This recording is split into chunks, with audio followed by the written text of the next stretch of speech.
This is the study guide review sheet for the end of year final Vistamar Algebra 2 geometry. Starts with some geometry, which I don't think was covered really during the school year.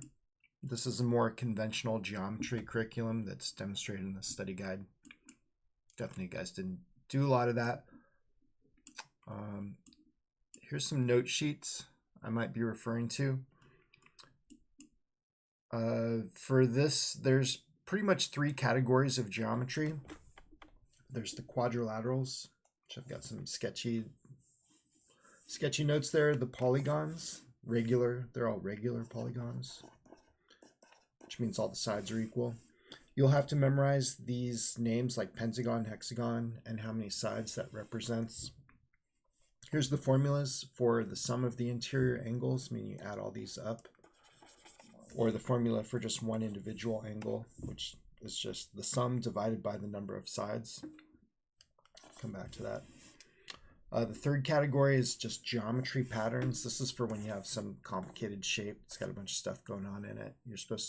We need to look for these specific patterns in these diagrams and dissect them. Congruent triangles, I'll put that on a separate sheet. Okay, there you go. Triangle concurrence, congruent triangles, SSS, etc.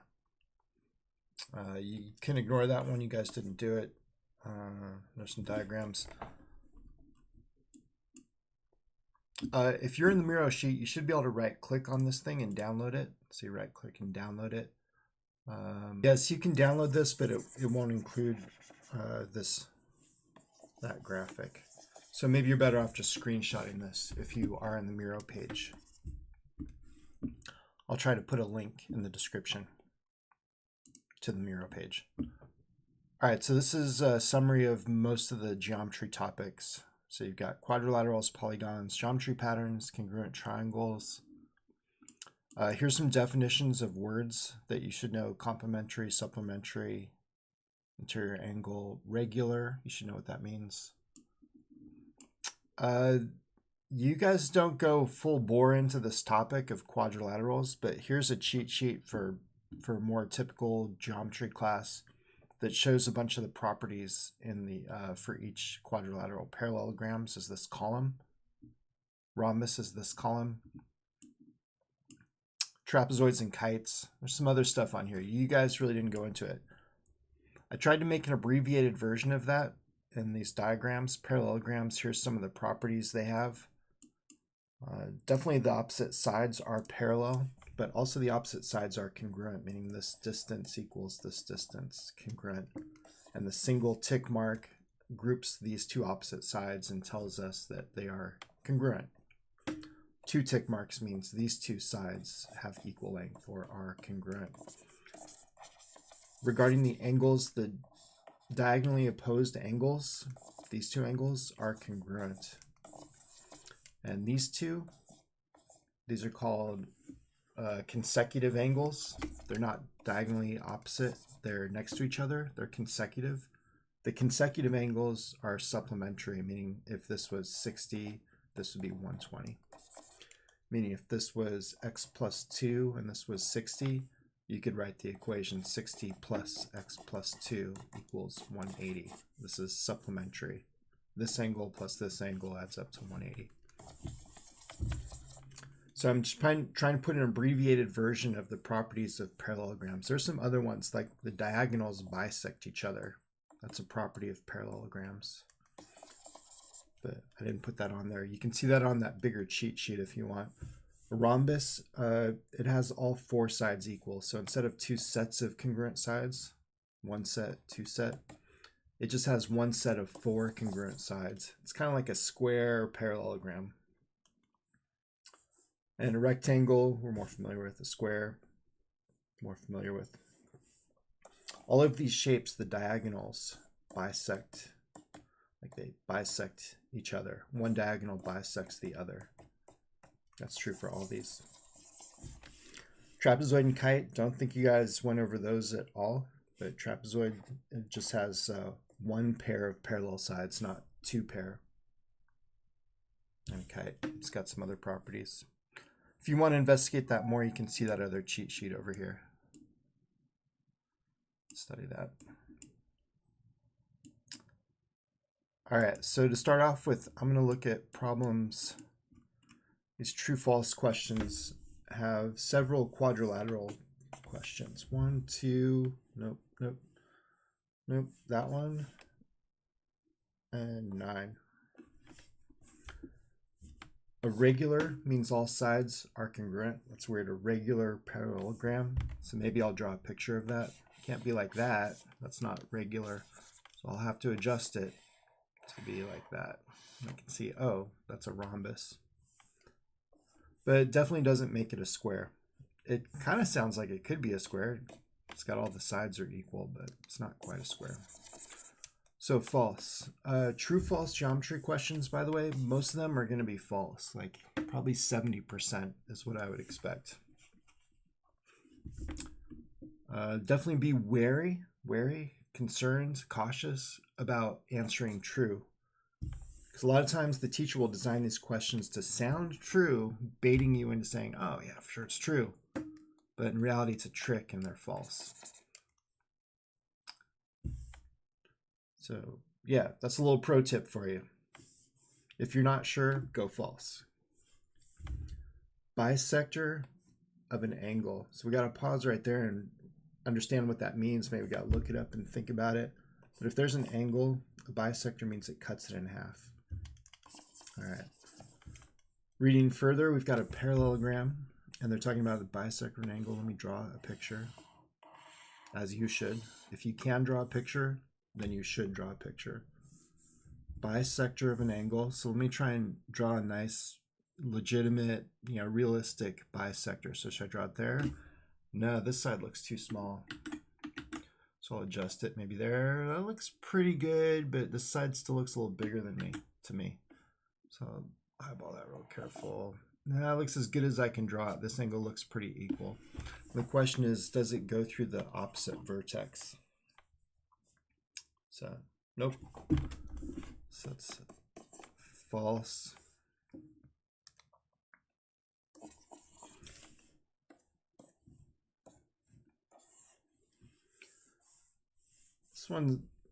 This one's pretty tricky, but you're going to try to draw a picture where you make this true, but this is false. It's easy to draw a picture where they're both true. I could draw a rectangle. So at least it's sometimes true. Yeah, these diagonals are congruent, and that's a rectangle. But what I want to try and do is manipulate this drawing so that the diagonals stay congruent, but it's no longer a rectangle, which is pretty hard. You might think, oh, I'll try and make it a parallelogram.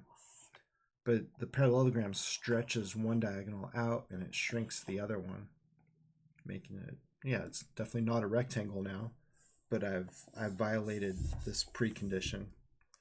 So this one's pretty tough, but you might pause if you want to think about it. Pause here and try and experiment.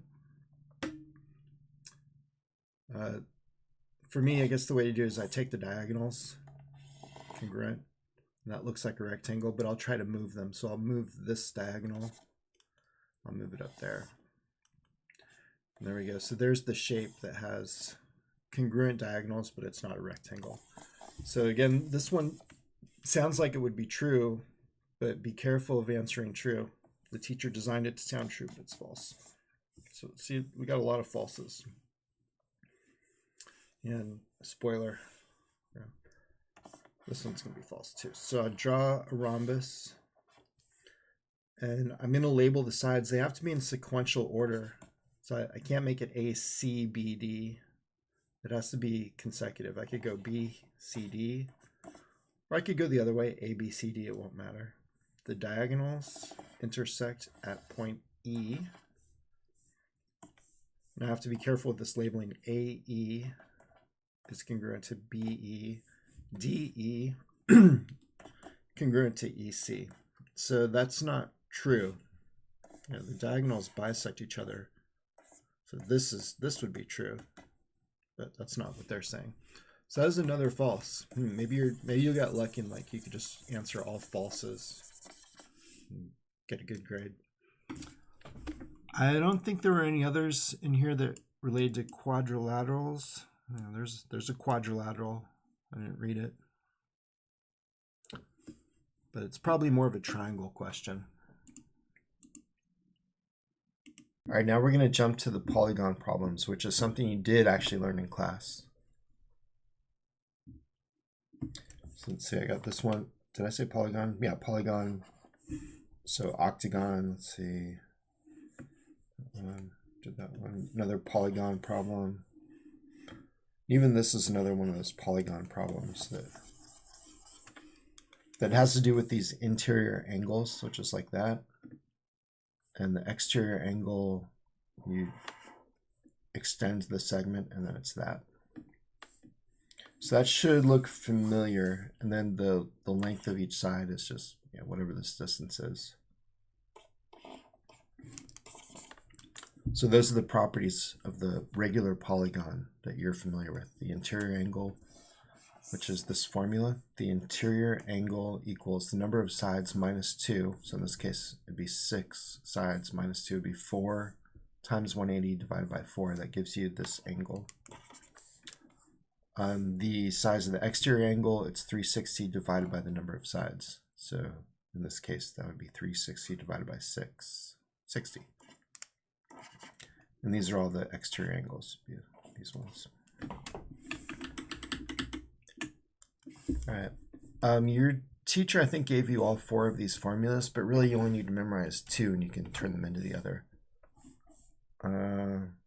So if you know the size of one of the interior angles, like this, I don't want to calculate it, you could just multiply that times the total number of sides. So if we knew this angle is, I don't know, 120, we could multiply it by 6 to get the sum of all the interior angles. Or you could first start by calculating the sum of all the interior angles. And if you know what all these add up to, you can divide that big number by the number of angles there are, 6, to turn it into the size of one individual interior angle. So you should decide, probably you should, just to memorize just one set of these 2 equations. You could either memorize these 2 or memorize these 2. These 2 kind of look easier. So maybe I'll go with that. All right. Yeah, before I go to these, let's just do an example problem. What is this interior angle? So let's see, maybe I'll do the sum first. So if there's 6 angles, then n equals 6. So the sum of the interior angles equals 6 minus 2 times 180. 4 times 180. 720. So now if I want the size of just one of those angles, I take that 720 and divide it by 6.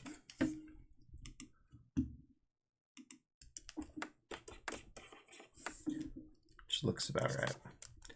So if you had some question where it's like x plus 2, I'm asking, find x, then you're going to do all this first. And you go, okay, I know that angle is 120. And consider it equal. All right.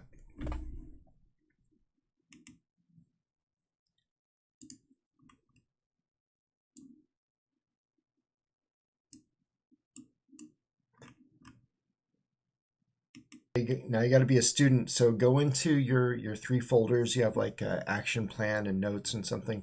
I think in the one where it's an action plan, it also includes our cheat sheet formulas. And we haven't filled in that blue piece of paper yet, but we're putting together just things we're going to later add to that. These are probably already on there on one of the white pieces of paper, but just go in there and make sure that we have either this set of formulas or this set of formulas on one of those white pieces of paper where we're writing down a bunch of formulas.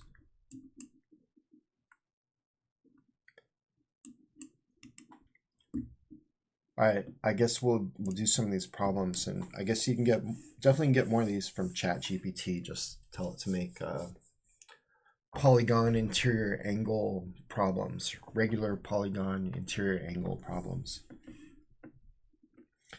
If all sides of an octagon, memorize those.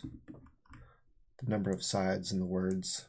Like octagon, I guess we all know that one. Hexagon, I didn't even write that. Oh, I did. Heptagon, nonagon, pentagon. You might need to go memorize those. All right. Octagon, each side is 3. So I'm not really going to draw it, but it's too hard to draw. But I just know it's a side length of 3 and there's 8 sides. So its perimeter is 24. It sounds pretty true. Let's see, 3 times 8 is 24. So that one is true.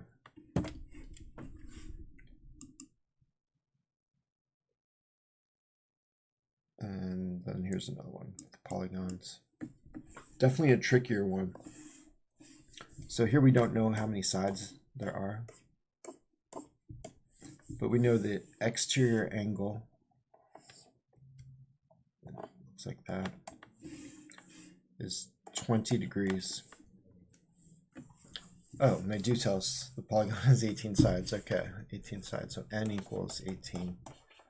So you don't see it on my screen right now, but do you remember the equation for exterior angles? The sum of exteriors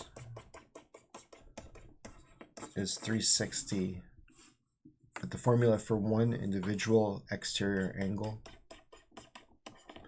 is, you should be saying it in your head now, it's the sum, but then you divide it into that many parts. For us, n is 18. So let's calculate that. Alexa, what's 360 divided by 18? 360 divided by 18 is 20. So it looks like, yes, it worked out. So we'll give that one a true. So as a student, you need to be prepared to use and interpret this equation in different ways, both of these. This is how it worked out in this problem. But you should just take a mental moment and ask yourself, how else could this equation be used? Not really in too many other ways. Maybe they could make it like x plus 2. And then you'd have to do the same calculation. You'd get 20, but then you'd have to set it equal to x plus 2. All right. All right, so I see we're trying to stick to one category. I see number 10 is also one of those things. Heptagon, I already forgot how many sides that is. But this looks like a straightforward problem. They're just plainly asking me to find one interior angle. So don't really need a picture, but I'll make it like a fake, or 7 sides. N equals 7, I believe. And do you remember the equation for one interior angle?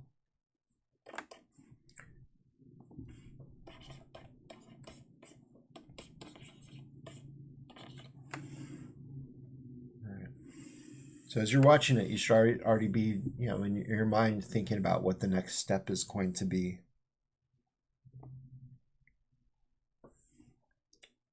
So all we're going to do is plug in that 7 to find the interior angle of a regular heptagon.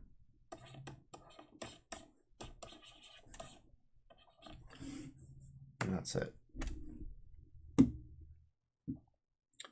Alexa, what's 5 times 180 divided by 7?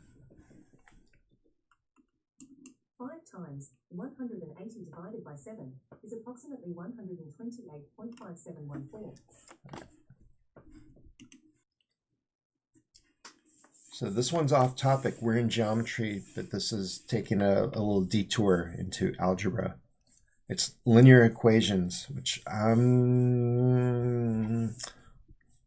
it's like algebra 1 stuff, really. We'll see. I do see some kind of, I don't know, is that parametric? Some kind of weird version. But these are all just algebra 1 versions of linear equations. Which means algebra means we're going to have to like add 3 to both sides and divide by 10, stuff like that. So to start off with, I guess I'll write this in a more familiar form, like straight mx plus b form. And then I will attempt to convert each of these into that same form and see if I get the same thing. All right, so here I'm gonna have to distribute this -3/4. That's pretty tricky. Maybe you might even do it in your calculator, 3/4 times 2. It's gonna be, want to be careful with that sign. It definitely should turn plus, negative times negative. Could even, okay. So 3/2 is also 1.5. So I can see that one is going to be the same. How do I manipulate this one? I have to subtract the 3x from both sides. And then come back and divide everything by 4. Divide by 4, divide by 4, divide by 4.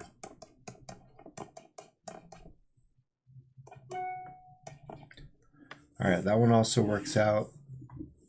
Maybe I'll avoid that one here. So this is maybe trickier. Yeah, I'm sure everyone, they see that and they see all those fractions and they don't want to do it. I'm going to multiply the whole equation by 3. Everything is going to get multiplied by 3. So for the first time, I just get x. 3x over 3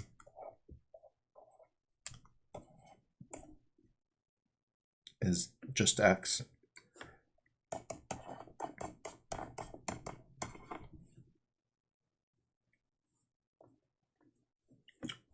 Then I'm going to come back and I'm going to multiply everything by 4. And do you see what I'm targeting? I want to get rid of that 4. So 4x plus 3y equals 12. And I can see that matches this equation. Oh wait, no it doesn't. So this is our guy probably right here.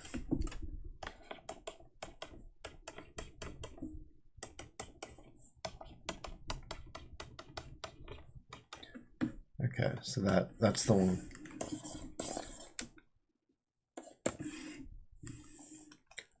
So what's up with this guy though? Probably don't want to do the work for that thing. Yeah, we'll just skip that one. We will be going over something like that a little bit later. But yeah, that's some kind of parametric something.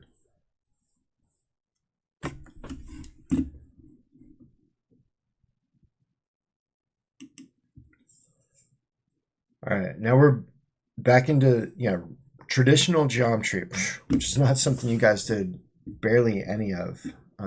You guys would have one little isolated topic combined with your other weird math once in a while. But in normal class, you would just be doing these kind of problems for weeks on end. Oh well, that's enough complaining. All right, we've done a bunch of these problems, well, a handful of these problems, and you've got if you want to do more, you have a bunch of practice problems besides these ones that are related to parallel lines, triangles.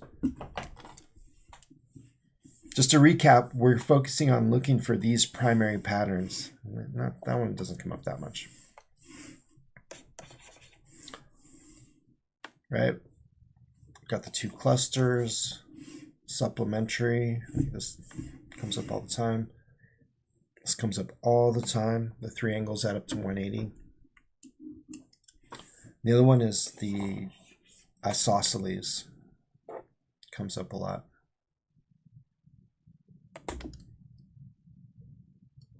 I guess here's this idea of bisector. Talked about that a little bit. And of course the SSS, SAS, ASA. But these won't involve any of those. These were primarily looking for these patterns, these ones. And this one. All right, so here we go. Let's hunt for these patterns. All right, so in this one I see this pattern, the supplementary, and I also see these interiors adding up to 180. So I'm going to write those equations. I'll start with this one because it's just simpler. 7x plus y equals 180. And then the other one is 7x plus 100 minus x plus 30 plus 4x equals not 180. Wait, it is 180. Yeah, this plus this plus this. I was going to say 360. It's 180. All right, so it looks like this one is solvable for x. So I would do that first, get an x value, and then plug it back into this one, solve for y. Okay, this one's more complicated. There's more going on in this one. So let's see, I'm looking for my patterns.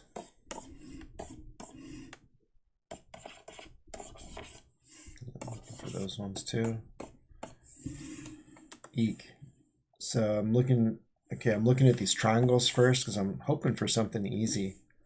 But I don't have enough angles to solve this triangle. I need 2 angles. Don't have it. So I'm gonna have to go with this one, the parallel lines. So I'm gonna choose 2 parallel lines. Well, I don't choose, there's only 2 available. Then 1 transversal. I either choose this one or this one or this one, only 1. So I'm gonna choose the one that has a nice juicy angle in it for me. This transversal, it doesn't have any angles in the 2 clusters. I know that 50 is there, but that's not one of my cluster angles. That's part of some other transversal. So I can either attack the 79 or the 23. I think for now I'm going to go with the 23. So it's just very clearly and distinctly defined by this transversal and this parallel line. So I'll highlight and extend those lines. So remember, I'm choosing this transversal. So I don't want to extend this one because that's not what I'm playing with right now. Once I do that, I should be able to see the 2 clusters. It's not super clear, but in this cluster, this is the 23. And then this one is 180 minus 23. So it means this is 157. But then I want to jump up to this cluster. Okay, so see that. So that means this is 23. And I could fill in the other ones, but it's this 23 that really looks attractive because it's inside the rest of the problem. Now I can see I've got a triangle here that's solvable. 23 plus 79 plus a equals 180. So I did the calculation, I get 78 for that one. So I'll write that in. All right, so now I have to go back to hunting for something. So let's see, I've got A, but now how am I going to get B? Tricky.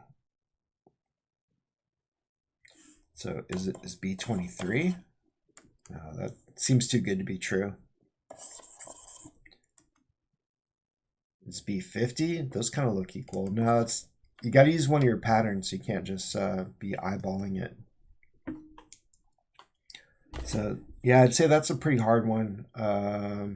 So I might say, oh, B is part of this transversal. So maybe I'll extend my lines, but there's no angles up here for me. All right. So I'm going to have to go, maybe there's another way I could, oh, there is another way. There's 2 ways to do it. I'll do both ways. So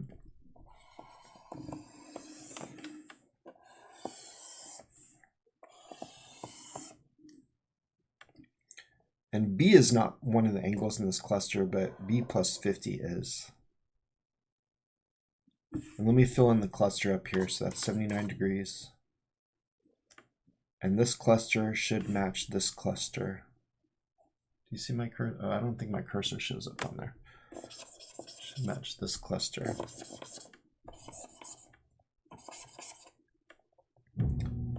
So therefore 79 degrees should equal 50 plus B. Makes sense? This angle has to equal that angle. And that'll get me B.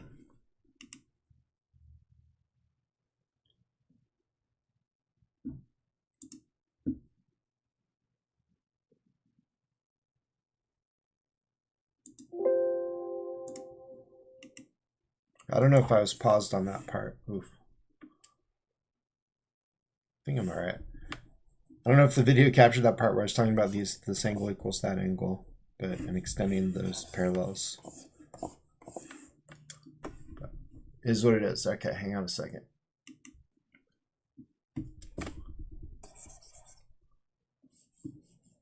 Okay, I was trying to make my cursor show up, so okay, now you can see my cursor. All right, let's do another one. All right, we've already looked at this one, and it's, yeah, when you first look at it, it's very hard. But we want to stick to our guns, stick to our methodology. We're going to look and hunt for these patterns.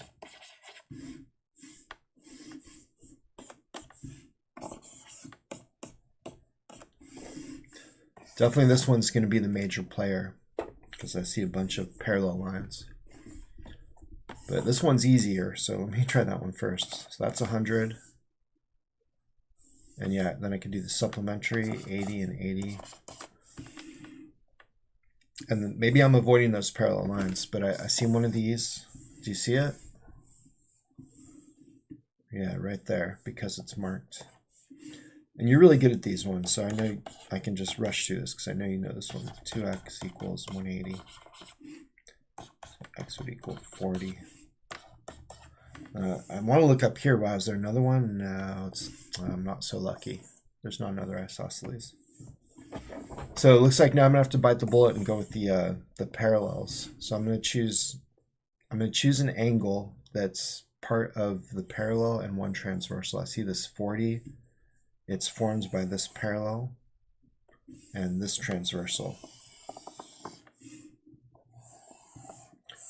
So I'll highlight those, really emphasize it. And then I'll look at my clusters, and I can 40, 140. And then I'll copy that up here to this other cluster. So let's see, that's 40 and 40. And the 140, I don't really need it. I'll write it in there. All right. All right, so that got me a lot of extra things to work with. So I'll follow where it leads me. Now I've got these angles. I can see a triangle there. I could figure this out if I wanted to, but I'm focused more on T and R. So let's see. So I don't have enough to do the 180 thing. I need more angles. So I'm kind of busted. So I'll probably have to go with these parallels. So I'll extend them. And which transversal? Should I work that transversal or should I work this transversal? Now I have to choose this one because this one has numbers. It has in the cluster, where this one, there's no numbers in that cluster. So I really darken it in.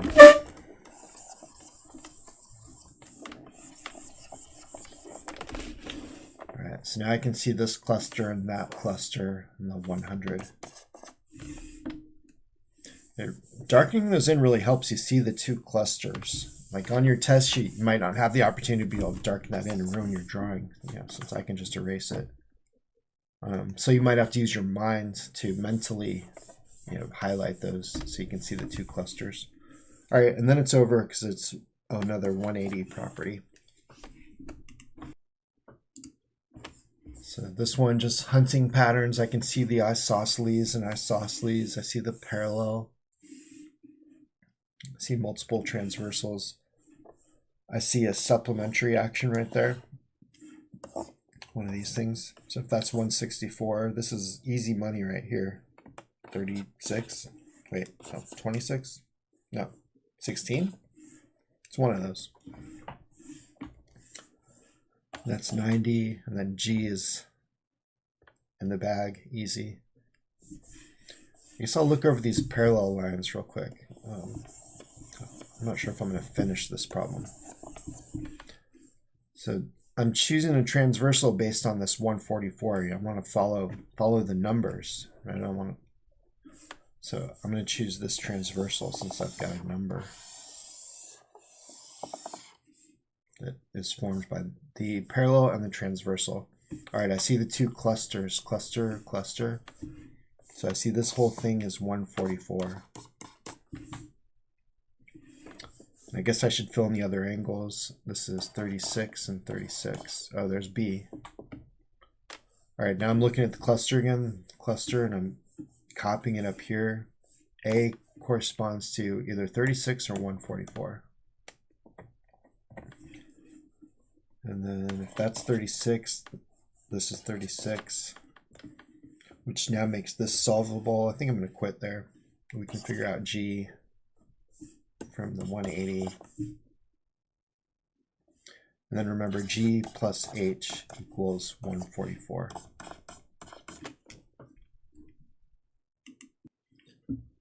Okay, these ones are really unfair. You guys didn't have stuff like this.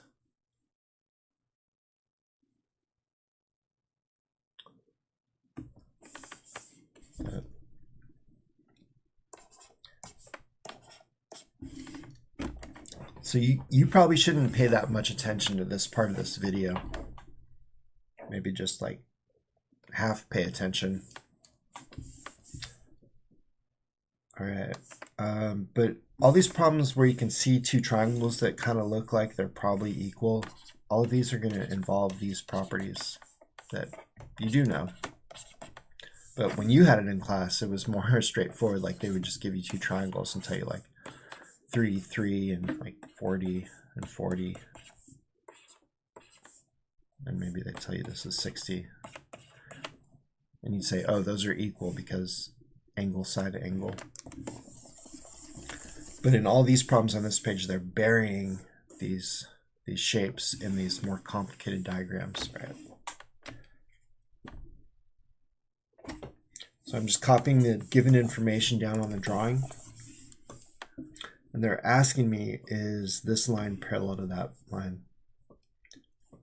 So what I'm going to do is attempt to prove that these triangles are equal. Because these are parallel and this is a transversal, I can state that this angle equals that angle. I won't go through the steps, but I'd have to like extend the lines in the diagonal, mimic that cluster up here. But yeah, this will be equal. Let's see, and then this side equals itself, so I'll put 2 tick marks there. So this triangle equals that triangle by side, angle, side, side, angle, side. So now that I've established that those triangles are equal, I shouldn't delete that. That means I can now state that these two angles are also equal. Oh, maybe I didn't even have to do all that. But I did. All right, and if these two angles are equal, that means that these two sides are parallel. Yeah, I don't want to get into that. You guys definitely didn't do something like that. So for you on your test, I don't know, it's multiple choice, so I guess they can't really give you a proof. So you'll just have to kind of eyeball it and guess, I suppose. All right, maybe we'll do those later. Yeah, I think I'm not going to do the rest of these in this video.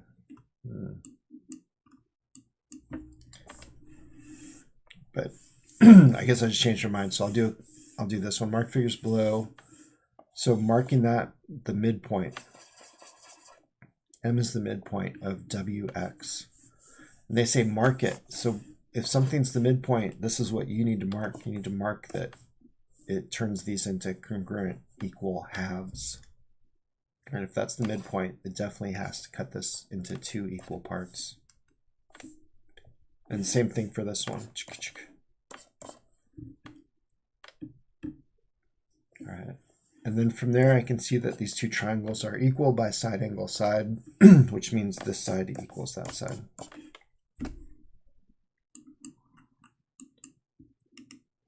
All right. This page is your homework page. So maybe I'll come back and do those later, but we've been over those. You've got notes on this stuff, so I'm going to skip that part. I'm going to try and do some of these parametric and linear equation problems. Yeah. Looks like those are going to be 20, 22, 26, 29, 30. And I guess 20 and 21, those are pretty straightforward linear equation problems. Find the intersection. You'll just, I guess you could do elimination or substitution. This one looks like it's easier to do elimination. So let's see, in this case, I'll add the two equations and that will eliminate the y's. That's 4. And then I have to plug that back in to either equation to figure out y. Put it back in there. Looks like I'll get kind of a nasty fraction. It makes me a little concerned, so it makes me want to double check. Let me see if I added this all up correctly. Yeah, seems all right. So I have to commit, I have to go for it.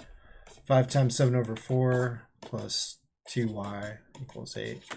Yeah, I'm kind of lazy. I don't know if I want to solve that.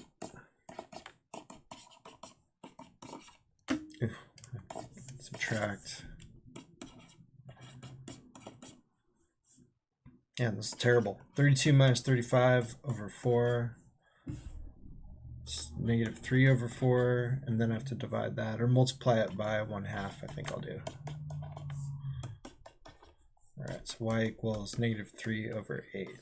All right, that's my solution. Those two numbers. All right, I rushed through that because I don't know. You should already be able to know how to do that one. 21. That one's easier to do substitution. So you basically set that equal to that. But now into the real stuff. 22, pretty rotten. So take a minute to look at that, but I'm just going to keep talking. This one is a parametric, and this one is just a regular XY. So we can't use the methods we used before. I guess there's a couple of different ways to do it. But probably I don't know, depending on what your capabilities are, you could convert this into an XY equation or convert this into a parametric. Maybe that'd make it easier. So let's see, is this easy to convert to just an XY equation? It's kind of a pain. I guess I'm still thinking about this. Hang on, I'm gonna pause it for a sec. Boop. All right, I thought about it. I guess, man, it's too bad, but I guess I'm gonna do this 2 ways. And you'll pick which way you like. The easiest way is kind of sophisticated, and it's not something we do that often. I'll do substitution. Here it goes. I'm going to rewrite this parametric as the other form of parametric. No, there shouldn't be 2 t's. All right, and I'll abandon that. And that, I'm dealing with these 3 variables, xt, yt, xy. So I'm going to do substitution. I'm going to plug this expression in for this x. And then I'm going to plug this expression in for that y. Being careful with that negative, I need to parenthesize it. And now I've got something solvable because there's only one variable.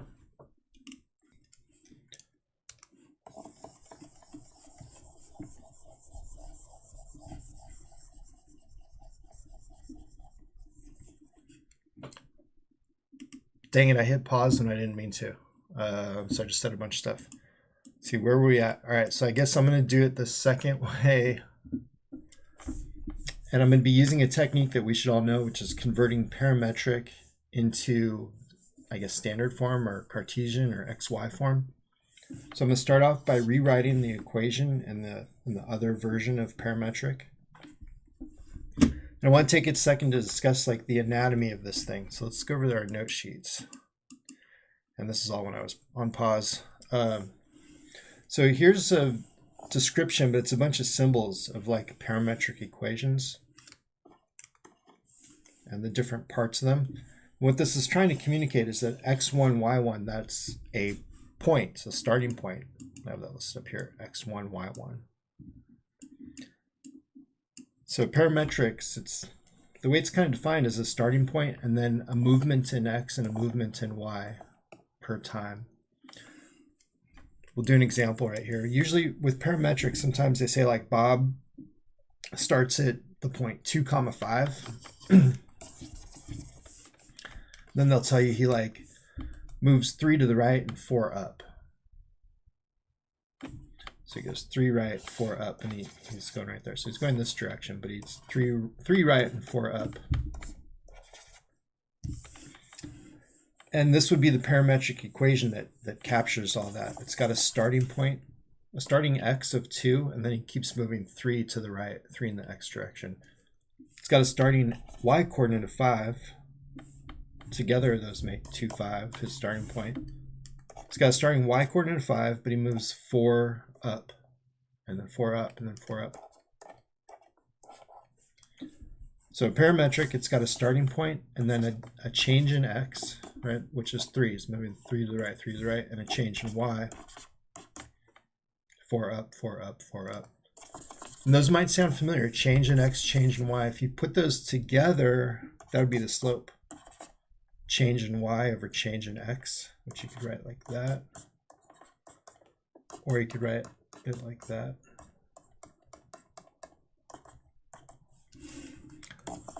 So kind of off on a tangent here, but since the slope of 4 over 3 is the same as slope 8 over 6, as the slope is like 80 over 60, you're allowed to change these things. You can multiply these numbers by anything you want, as long as it's the same number. So we'll see soon, maybe they want to double Bob's speed. So we can just double both of these numbers. So now instead of going 3 over 4 up in that same amount of time, he's going 6 over 8 up. Still the same direction, he's just going twice as fast. So it could even be 80 and 60, then he's going really fast. And just multiply his speed by 10. And you could even multiply them both by a negative if you want. I guess in that case, he's going backwards, but I guess I'll still consider that the same direction. All right. So it was a little bit of a side quest there with the doubling the speed, which we're going to get to later. But we're going to use some of those concepts to convert this into an XY. So we just said this is the starting point. Let me capture that, 3, 5. And now pause it. Well, here's the question. What's the slope of this line? You can pause it and think about it. I'm going to keep going though. Delta y is -6 and delta x is 2. So since slope is change in y over change in x, in this case the slope is -6 over 2 or -3. So you should start to see what's coming down the road. I'm converting this into y equals mx plus b.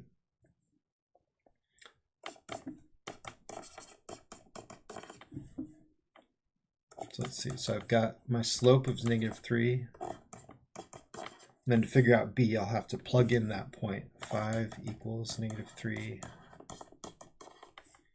So let's see, b equals 14.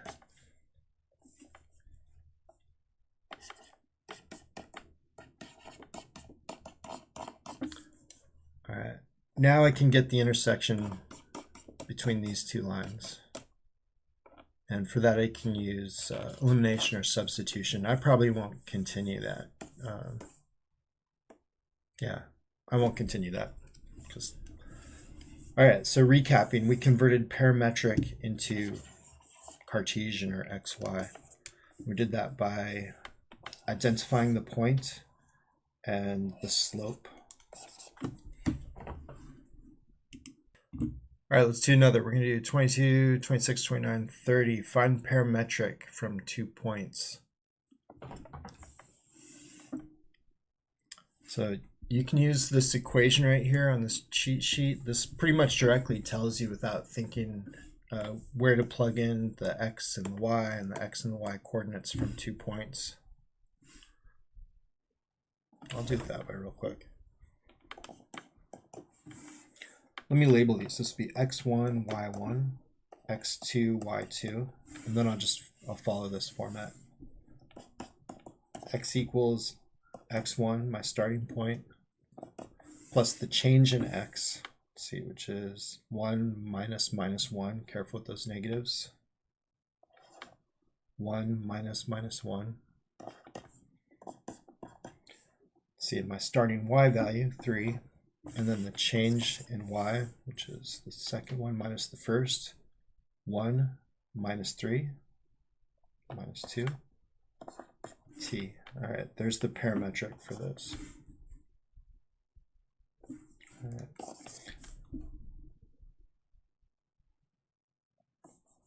If you forget, another way to do it is just calculate the slope, which you're familiar with. It's y2 minus y1 over x2 minus x1, 1 minus minus 1. So we'd get a slope of -1.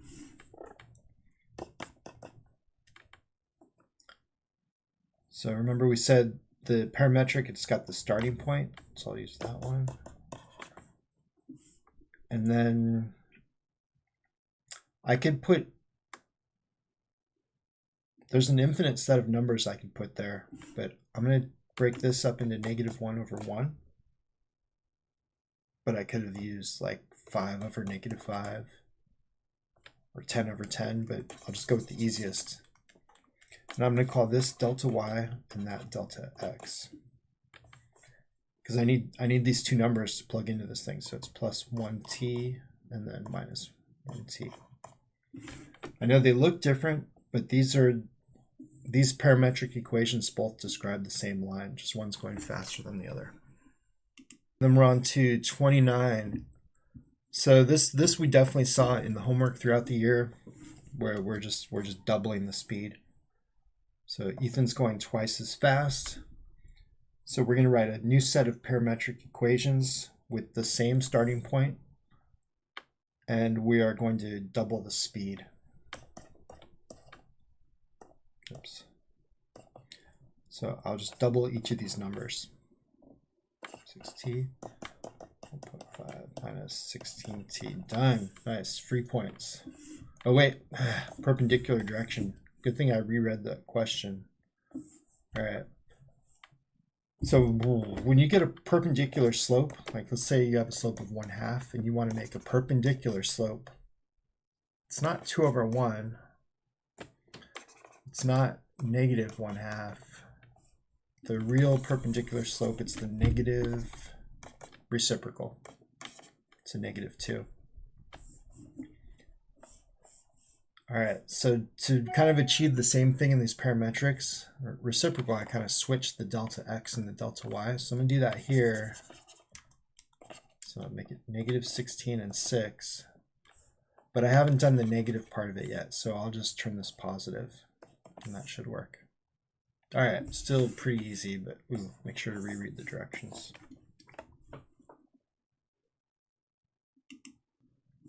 And remember, you can plot these in your calculator. You go to, is it mode? And then you'll scroll down, you'll see like parametric, sequential, polar, something like that. And one of them says parametric or para. And then you'll be able to plot that. And you could plot this and just verify that they're perpendicular. All right, Jack is walking along the line.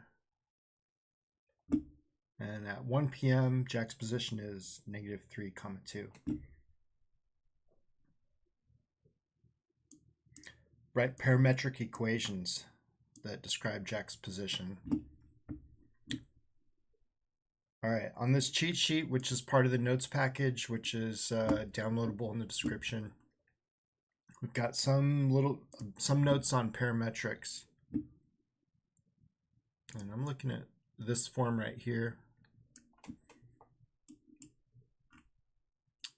And the parametric is made up of a starting point, an x-coordinate, and a y-coordinate.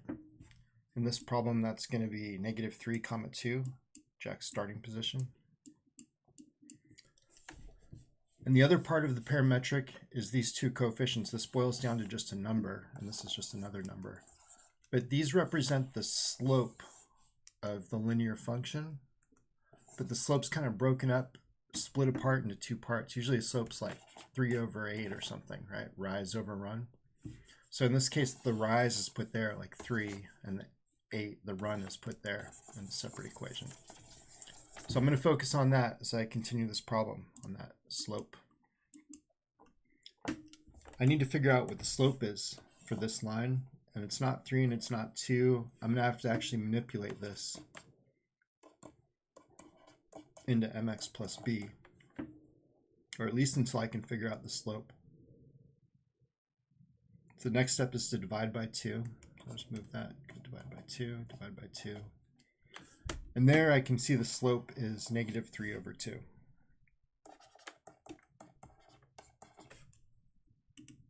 So I'll start writing my parametric equations for Jack.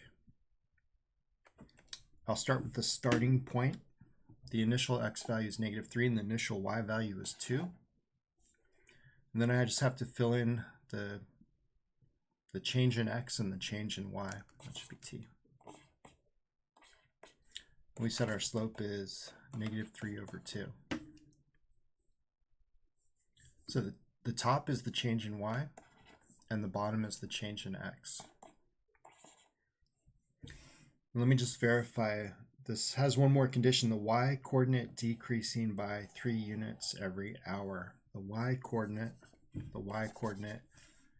decreasing by 3 units every hour. So that matches up. Now, if they had said the y unit should be decreasing by 6 units per hour, that means this should be -6, which I can accomplish. You're allowed to multiply both of these numbers by any constant. So if I wanted that to turn into -6, I would have to multiply it by 2.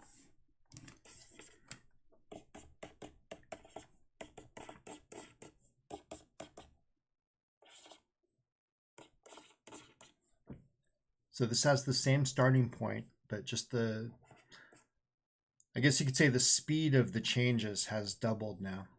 It's still the same slope, because if I pull out the slope as change in x over change in y, it still reduces to 3/2.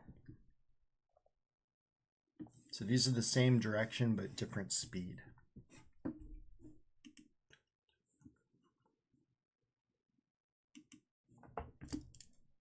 All right, let's go to question B. How fast is Jack moving? And we do have something for that on our note sheet, which is speed with parametric, and there's a formula there. So if we're given these set of parametrics to calculate the speed, all you do is you pull out the change in x and the change in y and plug them into this formula. So I'm going to do that for mine. Okay, that was just not part of the answer. This is our actual answer. Let's see, delta, I'll start writing the equation, square root, and then in parentheses, I put the delta x, the change in x squared, then plus delta y, the change in y squared.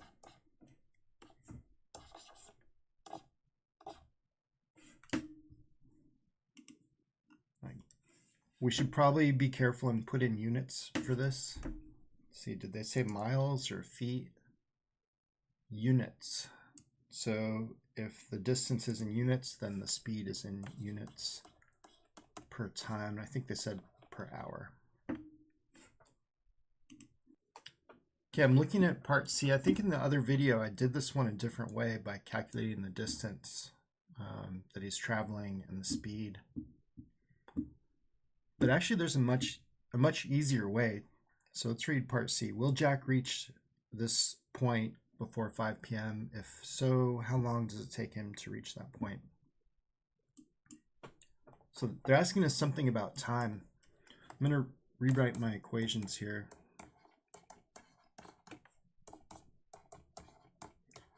Now these equations are designed for you to plug in a time. So if you plugged in like 1 hour, you could figure out where the person ended up after 1 hour. Let's try that. So if I plugged in 1 hour, let's say I get -3 plus 2 would be 1. So I'll write this at t equals 1. If I plug in 1 there, I get 2 minus 3, so y would equal -1. So after 1 hour, let's see where Jack ends up. He would be at 1, -1. No. -1. Right there. Okay, so that's how far he gets every 1 hour. But in the other case where I actually know where he's going to end up and I don't know the time, instead of plugging in time, I'll plug in his position. which in this case they said is 8 comma negative 14.5. 8 is the x value, and negative 14.5 is the y value. So let me just solve this one first for t. I move the 3 over, so I add 3 to both sides. And I get 11 equals 2t. And then I divide by 2. So t equals 5.5. The second one, I should get the same answer, but I'm just going to do it for a check. So I subtract 2, so negative 16.5. Then divide by negative 3. And it does turn out to be 5.5 again. So that confirms that t equals 5.5, which means it's going to take him 5.5 hours to make that trip. So let me go reread the question. Will he get there by 5 p.m.? Now this 5.5 hours is the time after 1 o'clock. So let's see, what's 5.5 hours past 1 o'clock? Let's see, that's 6:50? No, it's 6:30, since 0.5 means half of an hour. 0.5 of an hour is 30 minutes. So no, it looks like it will take him till 6:30. How long does it take him? 5.5 hours.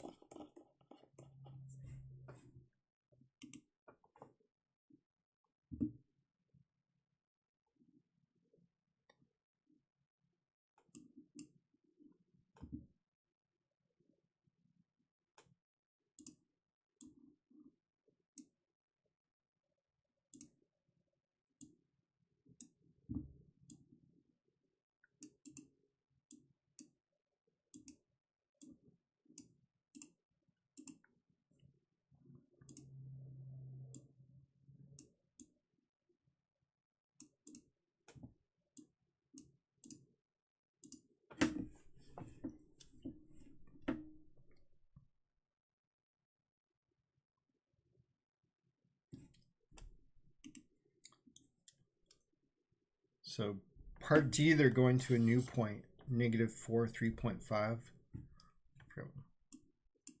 So I'm going to start with Jack. So let me just rewrite these equations again for Jack. And then I'm about to plug in those new x and y coordinates into this function. Let's see. So if x is -4, y is 3.5. Now I'll find out the t, how long does it take him? So I add 3.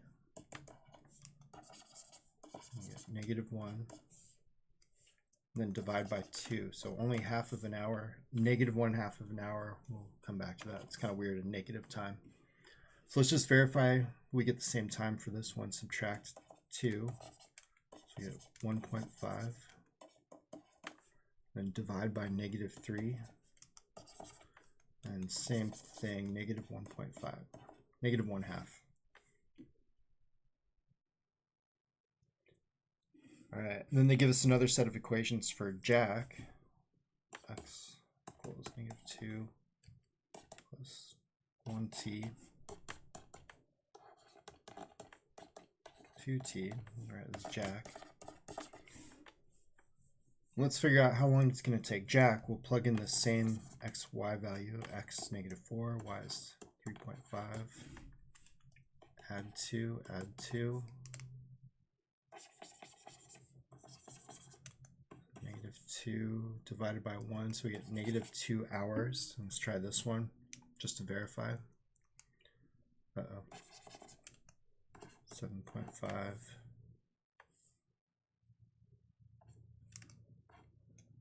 Okay, so that's -4. And then divide by 2 is -2. Okay, so we get the same time just to verify. So apparently it's going to take Jack 2 hours to get there. He's going to have to change his direction and walk backwards. We won't talk about that too much, but it's going to take Jack longer.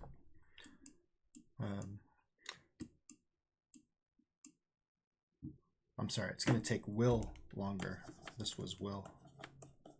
Jack was the original guy.